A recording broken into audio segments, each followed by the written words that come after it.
The people up there, they are getting money. But as for us, the indigenous and landowners, nothing. Papua New Guinea is one of the world's most important biodiversity hotspots. It is renowned for its exceptional variety of animal and plant species, many of which are endemic. Together with Indonesian West Papua, Papua New Guinea constitutes the third largest tropical rainforest on the planet. Papua New Guinea's rainforests cover about 70% of the country. This very forest is under threat. Since 30 years, Malaysian timber companies grabbing land, destroying forests and livelihood in Papua New Guinea. These Malaysians, I have to say it again, they are greedy and selfish. Just like what they are doing to our forest. They are getting timbers, logging, and all this. And what are they doing for us? At least 15% of the forests have been logged, and each year 1.4% more, making Papua New Guinea the world's largest exporter of tropical timber. 25% of the world's tropical roundwood exports came from Papua New Guinea.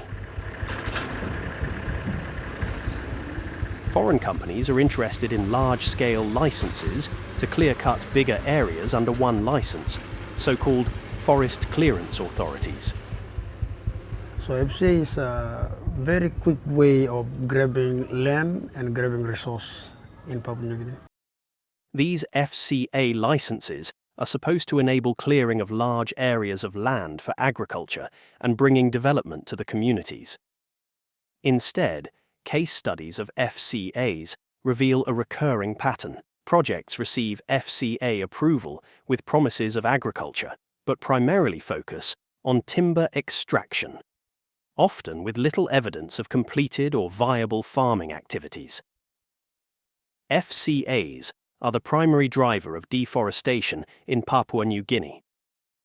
There is a map of PNG that has logging concessions everywhere, right? Some already in operation, others yet to be. At least 1.68 million hectares of rainforest are under threat from FCA licenses. Of these forests, 88% are classified as undisturbed forests. Analysis reveals that 63 of 67 FCA licenses are controlled by companies linked to Malaysia, covering 94% of all FCA licenses. Many of the 75 Malaysian-linked individuals identified have faced allegations of illegal logging, fraud, and other misconduct. They are also connected to politically influential families and major Sarawak-based logging firms, known as the Big Six. Logging throughout Papua New Guinea is controlled by Malaysians. Malaysians are everywhere, cutting our forest. They act as if they own the forest, but they don't own the forest. FCA licenses are widely associated with human rights abuses, including non-recognition of customary land rights, police intimidation and violence, along with environmental damage.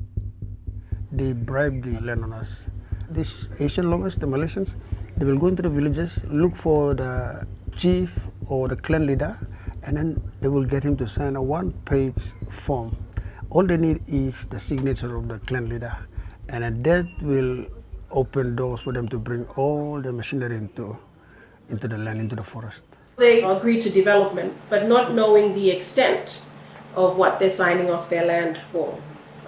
After 10, 15 years, then they realize, oh, I shouldn't have done that. The Free, Prior, Informed Consent, FPIC, is a missing piece in the whole process. Often, the construction of infrastructure such as roads and schools in villages is promised in return. But in reality, there are no sustainable benefits for the indigenous people. Well, teachers in staff, we know a good school, no a good house, we go to something. Plan is something, we all come in making good mipla. Kind of say mipla to one is something, come on, must are mipla, na making good house, mipla, good wara, go to something mipla to I must make him. So now with mipla stop, and look at something come up, na mipla in a mamas. Plus la company make lo mipla. And make you a mipla slave blow. So was lo slave lo mipla, no mipla come up slave blow. These activities often take place on customary land, undermining the rights and livelihoods of indigenous peoples. transparency remains poor, with key spatial and commodity data largely inaccessible. As of 2024, logs from FCA account for 1/3 of Papua New Guinea's log exports. China is the country that benefits most from timber from Papua New Guinea. 90% of timber from Papua New Guinea is exported to China, where it is processed and then exported to other markets, such as Western markets. So if this ship is going to load 20,000 cubic meters at 1,000 kina per cubic meter, that's a 20 million kina gross revenue for the company. How much of that 20 million kina goes to the landowners? Going into the forest areas, to the resource area, you will hardly see people's living standards improve.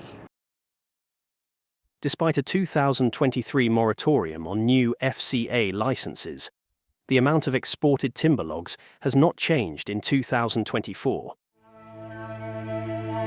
This must stop.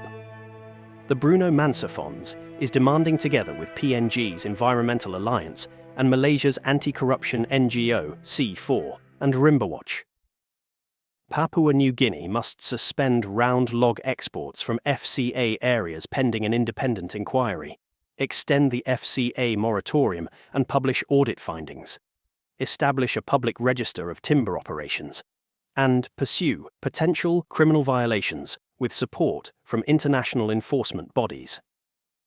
In Malaysia, timber cartels must acknowledge their activities in PNG. The Malaysian Anti-Corruption Commission must investigate illegal concessions, legal breaches, tax evasion, and money laundering. The Ministry of International Trade and Industry should legislate the National Action Plan on Business and Human Rights, including penalties for overseas violations.